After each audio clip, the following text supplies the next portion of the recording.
എറണാകുളം DCCക്ക് മുന്നിൽ V സതീശനെതിരെ flux. മുതിർന്ന നേതാക്കളെ PR ഉപയോഗിച്ച് താറടിക്കുന്നു എന്നാണ് ഫ്ലക്സിലെ വാചകം. മുഖ്യമന്ത്രിയാകാനുള്ള മോഹം നടക്കില്ലെന്നും ഫ്ലക്സിൽ പറയുന്നു.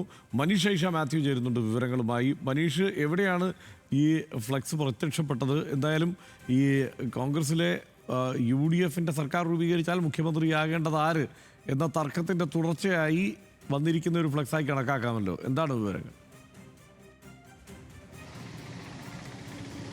ഹർഷൻ, KPCC പ്രസിഡന്റ് പരസ്യമായിട്ടുള്ള പ്രതികരണങ്ങൾ വേണ്ട എന്ന് പറഞ്ഞതിന് പിന്നാലെയാണ് നിലവിൽ ഇപ്പോൾ പോസ്റ്ററുകൾ പ്രത്യക്ഷപ്പെടുന്നത്. നിലവിലിപ്പോൾ DCC ഓഫീസിൻ്റെ നേരെ എതിർവശത്താണ് ഇത്തരത്തിലൊരു പോസ്റ്റർ, രണ്ട് ഫ്ലെക്സ് ബോർഡുകൾ വന്നിരിക്കുന്നത്. അതിൽ ഒന്നിൽ പറഞ്ഞിങ്ങനെയാണ്: PR വർക്കിൻ്റെ ബലത്തിൽ രമേശ് ജിയെ പോലുള്ള സീനിയർ നേതാക്കളെ താറടിച്ച് കേരളത്തിൻ്റെ മുഖ്യമന്ത്രിയാകാനുള്ള സതീശിൻ്റെ വ്യാമോഹം വിലപ്പോകില്ല എന്നുള്ളതാണ്. അതിൽ ചേർത്തിരിക്കുന്ന ഇങ്ങനെയാണ്: ഇന്ത്യൻ നാഷണൽ കോൺഗ്രസ് ഫാമിലി എന്ന പേരിലാണ് നിലവിൽ ഈ ഫ്ലെക്സ് ഇവിടെ സ്ഥാപിക്കപ്പെട്ടിട്ടുള്ളത്. ഇതിനോടൊപ്പം തന്നെ മറ്റൊരു ഫ്ലെക്സും ഈ DCC ഓഫീസിൻ്റെ നേരെ എതിർവശത്ത് സ്ഥാപിച്ചിട്ടുണ്ട്. അങ്ങനെ രണ്ട് ഫ്ലെക്സ് ബോർഡുകളാണ് സ്ഥാപിച്ചിരിക്കുന്നത്. രണ്ടാമത്തെ ഫ്ലെക്സ് ബോർഡിൽ പറയുന്നത് VD സതീശൻ്റെ PR പണി അവസാനിപ്പിക്കുക, കോൺഗ്രസിൻ്റെ മുഖ്യമന്ത്രിയെ അത് ഹൈക്കമാൻഡ് തന്നെ തീരുമാനിച്ചുകൊള്ളും എന്ന് പറയുന്ന മറ്റൊരു ഫ്ലെക്സുമാണ് ഇവിടെ സ്ഥാപിച്ചിട്ടുള്ളത്. എന്തായാലും ഇത് പുലർച്ചെയാണ് സ്ഥാപിക്കപ്പെട്ടിരിക്കുന്നതെന്ന് മനസ്സിലാക്കുന്നു.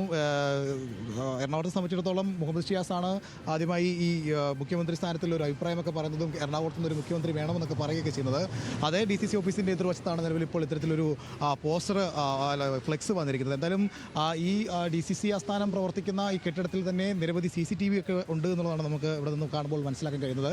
ആ CCTVകൾ പ്രവർത്തിക്കുന്നതാണെങ്കിൽ ഒരുപക്ഷെ ആരാണ് ഇത് വെച്ചതെന്നുള്ള കാര്യത്തിൽ ഒരു വ്യക്തത വന്നേക്കും. എന്തായാലും കോൺഗ്രസ് നേതാക്കളുമായി ഇതുമായി ബന്ധപ്പെടാൻ ശ്രമിച്ചപ്പോൾ അവരാരും തന്നെ ഫോണിൽ ലഭിക്കാത്തൊരു സാഹചര്യമാണ്. സാധാരണഗതിയിൽ ഇത്തരത്തിൽ പോസ്റ്ററുകളൊക്കെ അല്ലെങ്കിൽ ഫ്ലെക്സ് ബോർഡുകളൊക്കെ ഉയരുമ്പോൾ അടുത്ത മണിക്കൂറുകളിൽ തന്നെ അത് നീക്കം ചെയ്യുന്നതാണ്. പക്ഷേ ഇതിപ്പോൾ പുലർച്ചെ കണ്ടതിന് ശേഷം ഇത്രയും നേരമായിട്ടും ഏതെങ്കിലും ഒരു കോൺഗ്രസ് പ്രവർത്തകർ UDF പ്രവർത്തകർ ഇവിടെ എത്തുകയോ ഇത് മാറ്റാനുള്ള ശ്രമങ്ങൾ നടത്തുകയോ ചെയ്തിട്ടില്ല. എന്തായാലും വലിയ രീതിയിലുള്ള ചർച്ചയാണ് കോൺഗ്രസിൽ മുഖ്യമന്ത്രിയുമായി ബന്ധപ്പെട്ട് നടക്കുന്നത്. അതിൽ VD സതീശനെതിരെ എറണാകുളത്ത് തന്നെ ഒരു ഫ്ലെക്സ് ബോർഡ് വന്നിരിക്കുന്നു എന്നുള്ളതാണ്. ഹർഷൻ. റൈറ്റ്. മനീഷ് ഐഷ മാത്യു ആണ് വിവരങ്ങൾ നൽകിയത്.